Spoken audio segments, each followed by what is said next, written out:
This next question is about forgiveness, and we do talk about this from time to time on this podcast too. But this question in particular says, why can't I forgive my mom for all of the bad things she's done to me? Why can't I forgive my mom? Yeah, it's a tough one. I think when I think about the way the question is worded, I think about is the experience with mom still currently happening, right?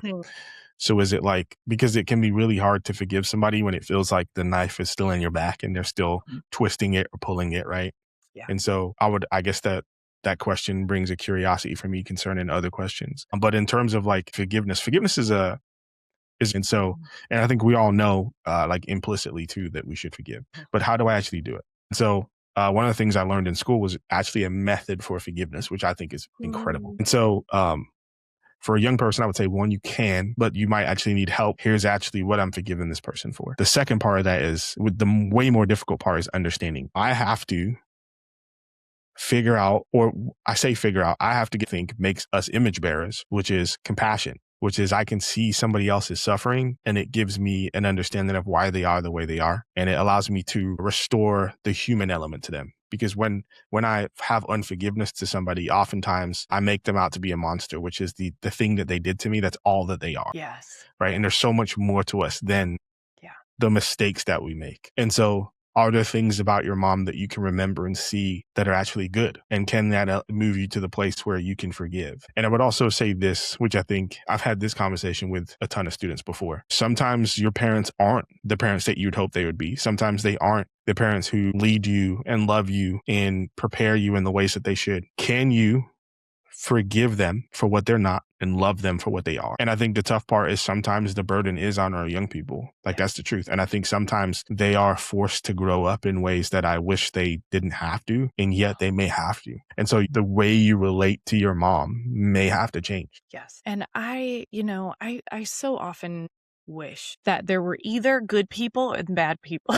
There were just good people and bad people. And that I could just figure out who's who? Which one was which. Stay away from the bad people and hang with the good people. But that is not how we are as humans. Yep. All of us, every single one of us are a mix of that. Sometimes we make good decisions. Sometimes we make bad decisions. Sometimes we choose to use our words to like love people and care for them. And sometimes we use our words to cut people down. And like all of us are this mixture. And like per earlier in our conversation, God sees all of that. And he still looks at each one of us and says like, you are my beloved child, you know? But I think that especially I have seen this in the teenagers that I work with, and I can see it in myself in that age. I do think there is a part of it where you guys, you teenagers, like you're starting to figure that complexity out. You know, like when you're a kid, you read book and you watch movies where there's a good guy and he fights a bad guy. Yep. It's and when you become, and when you become a teenager, you start to see like, shoot, man, like it's not really like that. Yeah, in the real a lot world. of nuance. The truth is we're both the good guy and the bad guy all at once. Right.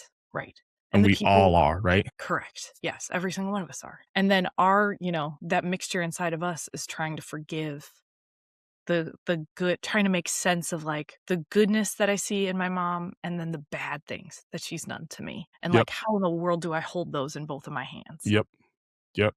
And so I really appreciate what you said about like acknowledging to forgive is not to say it's no big deal.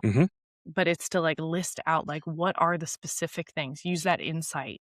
Yes. The specific things they hurt me for, see the ways that they see that nuance of like why they acted the way they did, and then just leave it to Jesus. Say, okay, I'm going to let you be the final judge on this. I'm not going to judge myself. I think it's important to say too, forgiveness does not mean that my relationship returns to what it was previously. Yes. I think a lot of times people think forgiveness means I've got to act as if that thing didn't happen. It's not true. Yes. That's reconciliation. And even in reconciliation, I may not necessarily act as if that thing never happened, right? But I think in forgiveness, what I now might need to establish on the other end of that forgiveness is the way I relate to this person is differently. You know, it may be that, hey, there's certain things you don't talk to your mom about anymore because you know if you do, she might use that against you or she might say something inappropriate. There might be certain things you don't do.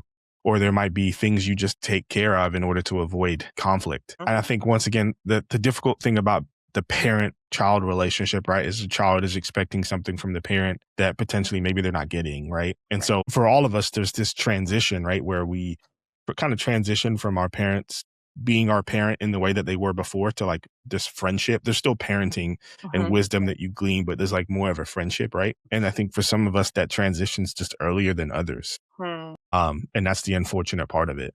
And so for a young person, it might be that relationship with your mom has to transition a little bit earlier than you'd want it to. And the things that you're looking for from her, you might not be able to get or from your parents, period. Yeah. But I think another cool thing too is like God has given us the family of God. And so I can be a part of a local church. I can be a part of a local community and receive that parenting, so to speak, from adults who love the Lord and love me in the local church context. And they can speak that wisdom and that parental guidance into my life in ways that perhaps my my biological parents cannot. Yeah.